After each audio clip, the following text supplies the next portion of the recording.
දැන් මිනිහට අයියා කියන සංස්කෘතියේ මේ කිලාට කුලප්පුව. ඔව් ඔව්. ඒකට හොඳ කුලප්පුවක නමකුත් කියනවා. මට බන හින්දා ඒක කියන්න බෑ. විවෘත දේශනයක නම් මං කියනවා. මොකක්ද ඒ කුලප්පුව කියලා? කසාද බැඳපු මිනිහට අයියා කියලා කියන්නේ. කසාද බැඳලා ගෙනාපු ගෑණිට නංගි කියලා කියන්නේ. නෑ බලන්න අයියයි නංගි දෙන්න. පුදුම හුරතල් නෙමෙව්වා. ඔවා වල් හුරතල්. වෙන මොනවත් නෙමෙයි. අලුත් පහේ. අයියත් එක දීගෙට යනවා.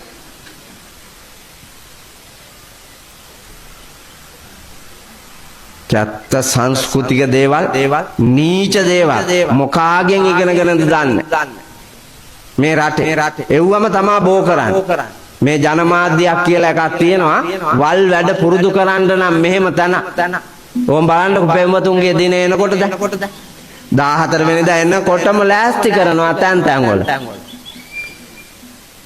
පෙම්වතුන්ට සැරිසරන්න තැන් හදනවා රාජකීය මට්ටමේ හදලා එව්වාට විසිතුරු අලංකාර සරසිලි දන්ස කෑම බීම සියල්ල සම්පාදනය හෝටල් වෙනම දාලා කසිප්පු වෙනම ගෙනල්ලා වඳ බෙහෙත් වෙනම ගෙනල්ලා පෙම්වතුන්ගේ දිනේ සමරන්න පුතේ වඳ බෙහෙත් එපේ නැත්තම් පෙම්වතුන්ගේ දිනේ සමරන්න බෑ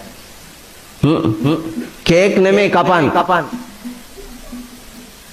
මහජරාම සංස්කෘතියක් හදලා තියෙනවා නීච ලෝකයකට මව් ගෞරවය පිය ගෞරවය ස්වාමි ගෞරවය බිරිඳගේ ගෞරවය මෙව්වා විනාශ කරලා දාලා ඒ ලෝකයේ දකින දරුවෝ වැඩිහිටියන්ට කුලදෙටුවන්ට ගරු කරන්නේ නැති නිවට නින්දිත ගමනක තියෙන